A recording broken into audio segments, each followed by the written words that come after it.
अगले साल होने वाले उत्तराखंड विधानसभा चुनाव को लेकर दिल्ली के मुख्यमंत्री और आम आदमी पार्टी के मुखिया अरविंद केजरीवाल ने सक्रियता बढ़ा दी है। इसी कड़ी में अरविंद केजरीवाल उत्तराखंड में आम आदमी पार्टी का संगठन मजबूत करने और कार्यकर्ताओं का उत्साह बढ़ाने के लिए 19 सितंबर को उत्तराखंड के कुमाऊं का दौरा करेंगे। गौरतलब है कि उत्तराखंड विधानसभा चुनाव 2022 को लेकर आम आदमी पार्टी उत्तराखंड में पिछले एक साल से काफी सक्रिय है। आपको बता दें कि आम आदमी पार्टी उत्तराखंड की सभी सीटों पर अपने प्रत्याशी उतारने का ऐलान कर चुकी है। आपकी ओर से ट्वीट किया गया है जिसमें बताया गया है कि आपके राष्ट्रीय संयोजक एवं दिल्ली के मुख्यमंत्री अरविंद केजरीवाल 19 सितंबर 2021 को हल्द्वानी पहुंचेंगे। उत्तराखंड में आगामी विधानसभा चुनाव के मद्देनजर महत्वपूर्ण दौरा है। आपने कहा है कि उत्तराखंड में अगले वर्ष होने वाले विधानसभा चुनाव में वो अपने उम्मीदवार उतारेगी और विकास संबंधी मुद्दे उठाएगी। गौरतलब है कि दिल्ली विधानसभा चुनाव में लगातार 3 बार ऐतिहासिक जीत हासिल करने वाली आम आदमी पार्टी पंजाब, गोवा, उत्तराखंड, उत्तर प्रदेश और गुजरात विधानसभा चुनाव में पूरे दमखम के साथ उतर रही है।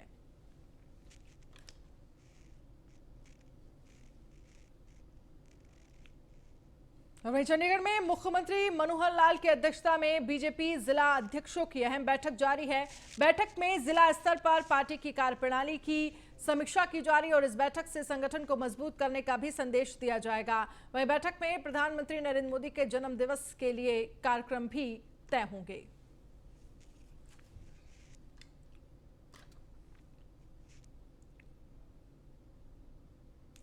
छत्तीसगढ़ सरकार वर्धा स्थित महात्मा गांधी के आश्रम सेवाग्राम जैसा ही एक आश्रम नवा रायपुर में बनवाने की तैयारी में है। मुख्यमंत्री भूपेश बघेल ने इसके लिए 75 से 100 एकड़ जमीन चिन्हित करने का निर्देश दिया है। यह आश्रम आजादी की लड़ाई के मूल्यों, सिद्धांतों, आदर्शों और महात्मा गांधी की ग्राम स्वराज की संकल्पना को बचाए रखने के विचार के साथ स्थापित किया जा रहा है। मुख्यमंत्री ने ट्वीट करके इस बात की जानकारी दी। खास बात यह है कि मुख्यमंत्री ने सभी प्रकार के ग्रामीण कारीगरों के प्रशिक्षण की व्यवस्था करने को कहा है। ऐसा इसलिए ताकि ग्रामीण अर्थव्यवस्था को सुदृढ़ करने एवं आत्मनिर्भर ग्राम की कल्पना को साकार किया जा सके। मुख्यमंत्री ने 2 अक्टूबर से पहले इसकी कार्य योजना पेश करने के निर्देश अफसरों को दिए हैं।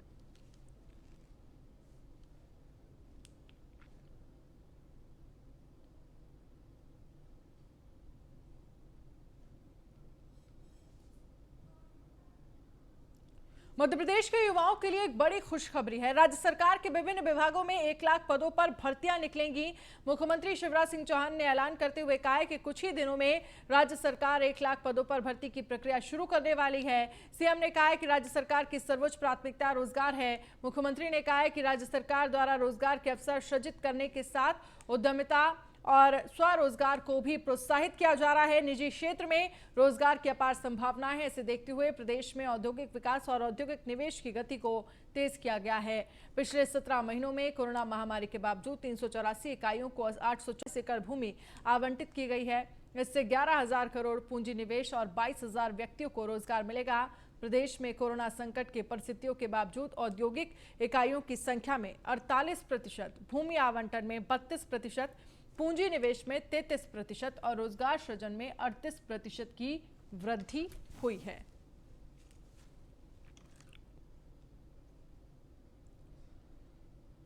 और वहीं मध्य प्रदेश में लगातार बढ़ते कोरोना मरीजों की संख्या के साथ एक्टिव मरीजों की संख्या में लगातार इजाफा हो रहा है, जिसको लेकर मुख्यमंत्री शिवराज सिंह चौहान ने लोगों को तीसरी लहर को लेकर सतर्क किया है। प्रदेश की सभी क्राइसिस मैनेजमेंट कमेटियों को संबोधित करते हुए मुख्यमंत्री ने कहा है कि प्रदेश में धीरे धीरे पॉजिटिव केसों की संख्या लगातार बढ़ती जा रही है, जिससे कोरोना की तीसरी लहर का खतरा टला नहीं है। मुख्यमंत्री ने कहा है कि जबलपुर और उमरिया में कोरोना के बढ़ते केस चिंता का विषय है। इसके साथ कई जिलों में लगातार बढ़ती कोरोना के केसेस की संख्या पर सचेत करते हुए कहा कि जरा सी लापरवाही भारी पड़ेगी। सीएम ने कहा है कि कोरोना संक्रमण रोकना सबकी जिम्मेदारी है। 26 सितंबर तक सभी जिलों को वैक्सीन का पहला डोज लगा देना है और ये लक्ष्य हासिल करने के लिए हम सभी को जुटना होगा। मुख्यमंत्री ने 17 सितंबर से प्रदेश में शुरू हो रहे वैक्सीनेशन अभियान से जुड़ने के लिए सभी से आगे आने की अपील भी की है।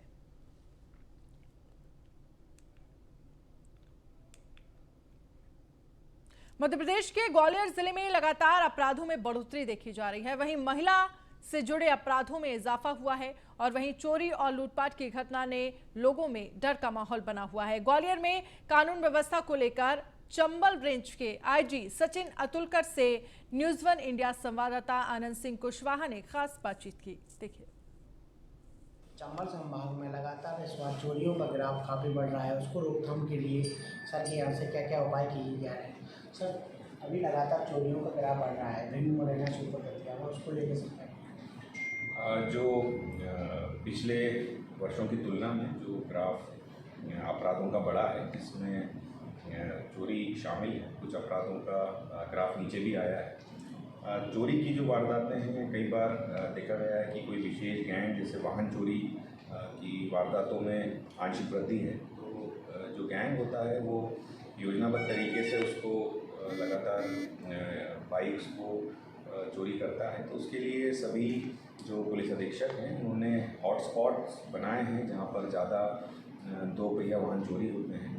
इसके साथ ही जो बीट व्यवस्था पुलिस की लागू की गई है चंबल संभाग में, उसमें भी जो बीट अधिकारी हैं उनको निर्देशित किया गया है कि महिला अपराध जो है हमेशा से मध्य प्रदेश पुलिस की प्राथमिकता रहा है और लगातार ये प्रयास रहता है कि महिलाओं को जो पुलिस से सेवा चाहिए, जो उनको तत्काल प्रकरण दर्ज करने से लेके विधिक सहायता और जो मदद की आवश्यकता होती है, ये एक ही स्थान पे जो है उनको मिल पाए, इसलिए महिला थानों का गठन किया गया है। और इन थानों के द्वारा सीधे महिला वहाँ पर जाकर किसी प्रकार की जो कंप्लेन है, उनकी समस्या है वो बता सकती है। वहाँ पे महिला अधिकारी भी हैं उस थाने में, जिससे आसानी से वो उनकी समस्या को बताया भी जा सके। जितने भी महिला अपराध हैं, ये प्रयास रहता है कि उसमें तत्काल कार्रवाई हो, जिस प्रकार से जो पीड़ित महिलाएं चाहती है उस प्रकार से कार्रवाई हो, यही इसका उद्देश्य है। जैसे कि सर ने बताया है, मध्य प्रदेश में भी महिला थाने खोले गए हैं, जिसको लेकर महिलाओं की आदमी वाली होने वाली। ताजनगरी में सीएम योगी का बाल प्रेम, खेरिया एयरपोर्ट पर सीएम ने बच्चों को दुलारा, अयोध्या में सीएम ने बच्चों से की मुलाकात। हमने इससे पहले कई मौके पर सीएम योगी का बाल प्रेम देखा है। आपको बता दें कि हाल ही में सीएम योगी ने यूपी में बाढ़ की स्थिति का जायजा लेने के लिए जब वो पहुंचे थे तो हमने बाल प्रेम उनका देखा था कि किस तरह से वो बच्चों को दुलार रहे हैं।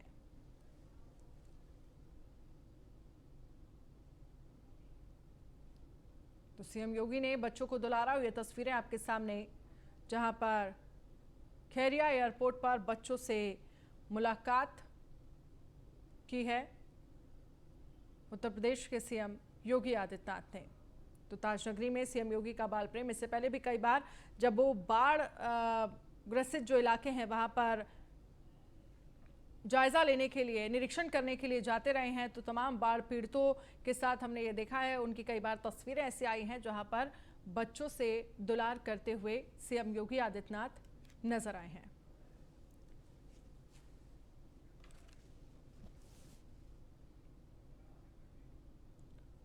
और खबर है लखनऊ से, जहां पर सपा में शामिल हुए बीएसपी के कई नेता अखिलेश यादव की मौजूदगी में शामिल हुए हैं। बीएसपी के अब्दुल कलाम मलिक सपा में शामिल, पूर्व मंत्री मानपाल सिंह भी दोबारा सपा में शामिल। मानपाल सिंह सपा सरकार में रह चुके हैं मंत्री। तो अखिलेश यादव की मौजूदगी में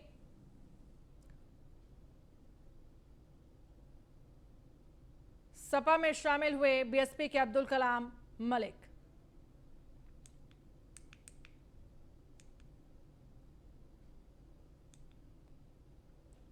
तो मानपाल सिंह सपा सरकार में रह चुके हैं मंत्री। आपका सम्मान भी वापस होगा और आपके घर जो तोड़े गए हैं वो वही के वही घर बना करके समाजवादी सरकार देने का काम करेगी। और जो अधिकारी चुपचाप ये कानून कागज पे घुमा रहे हैं, समाजवादियों ने सूची बनाई है। अधिकारी ये ना समझे कि बच जाएंगे। अगर किसी की जिम्मेदारी है तो अधिकारी की भी जिम्मेदारी है। जो लोग 100 साल से रह रहे हो, 90 साल से रह रहे हो, उनका घर पे बुलडोजर चढ़ा दो आप। ये कहां का कानून है? कहां की आपने जानकारी हासिल कर ली?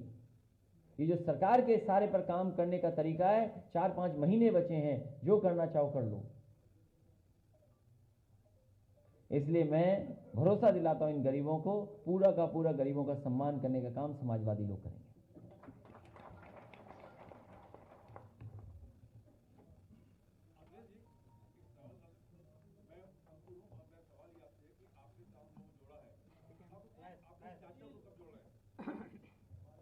आप कब मिल के आए थे?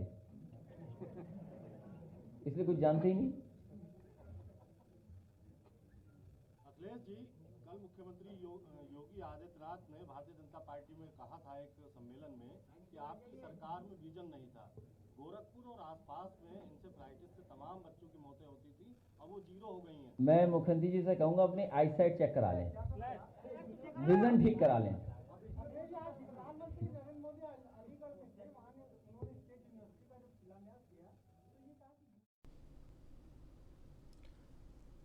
तो अखिलेश यादव की प्रेस कॉन्फ्रेंस, जहां पर अखिलेश यादव की मौजूदगी में बसपा के कई नेता सपा में शामिल हुए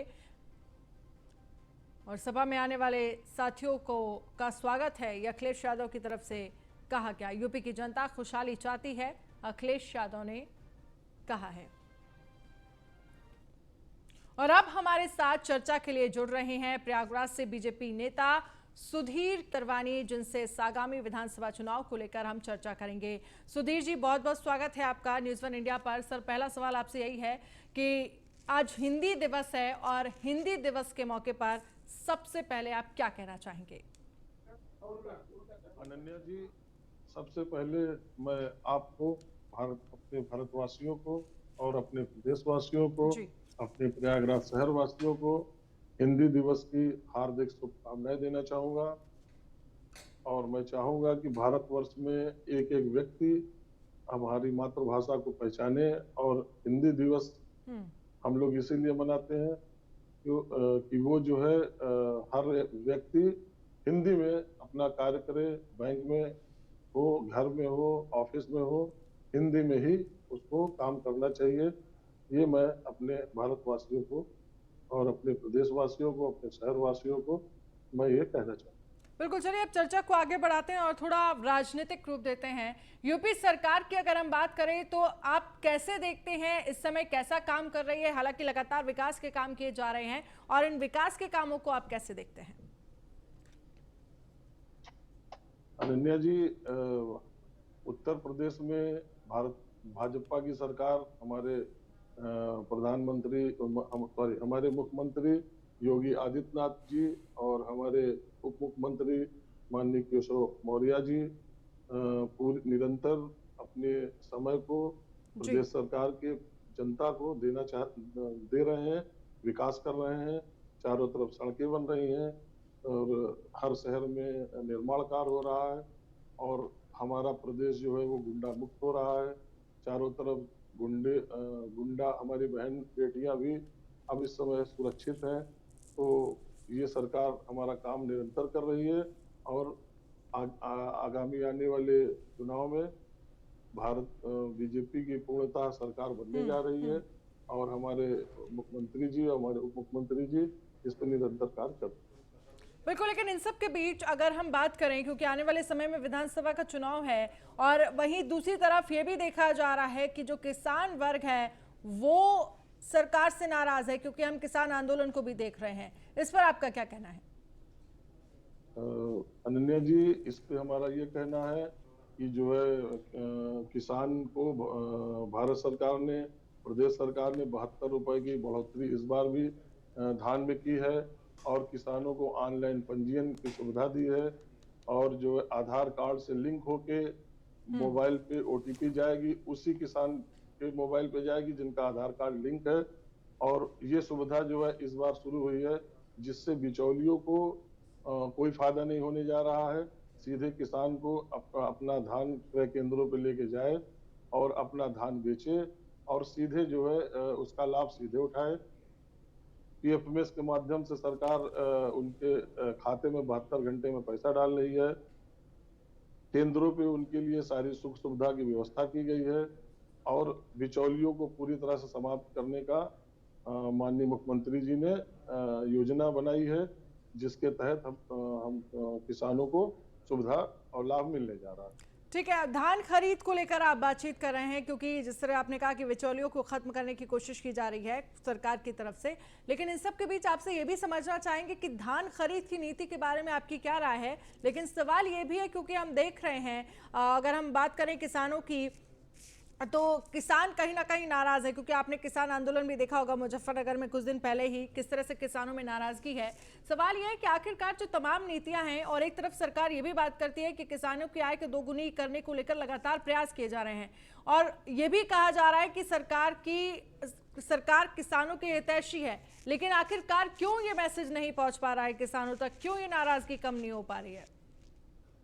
कुछ लोग जो है किसानों को बरगला रहे हैं, इस वजह से किसानों को ये नहीं पता चल पा रहा कि हमारे प्रधानमंत्री जी और हमारे मुख्यमंत्री जी जो योजना को लागू किए हैं उसको वो सीधा किसानों को लाभ पहुंचने जा रहा है, लेकिन कुछ बिचौलिए उसमें जाके अपनी जो है इनको बरगला रहे हैं, जिस वजह से उनके समझ में नहीं आ रहा ये नीति सीधा किसानों के लिए है और किसानों के लिए ही सरकार काम कर रही है जी। अब ये समझने में उनको थोड़ा सा वक्त लग रहा है, लेकिन जब वो समझ ठीक है, एक जाएंगे आखिरी सवाल, आपकी आगामी विधानसभा चुनाव को लेकर क्या कुछ तैयारियां हैं? इस पे तो मैं कहना चाहूंगा कि इस बार भी उत्तर प्रदेश में योगी आदित्यनाथ की सरकार बनने जा रही है, भाजपा की सरकार बनने जा रही है।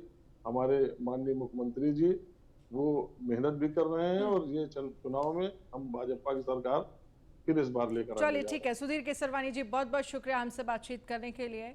तो साफ तौर पर उन्होंने कहा कि आगे भी हम देख रहे हैं उत्तर प्रदेश में योगी आदित्यनाथ के नेतृत्व में सरकार बनने जा रही है। बुलेटिन में फिलहाल इतना ही, आप बने रहिए न्यूज़ 1 इंडिया के साथ। नमस्कार।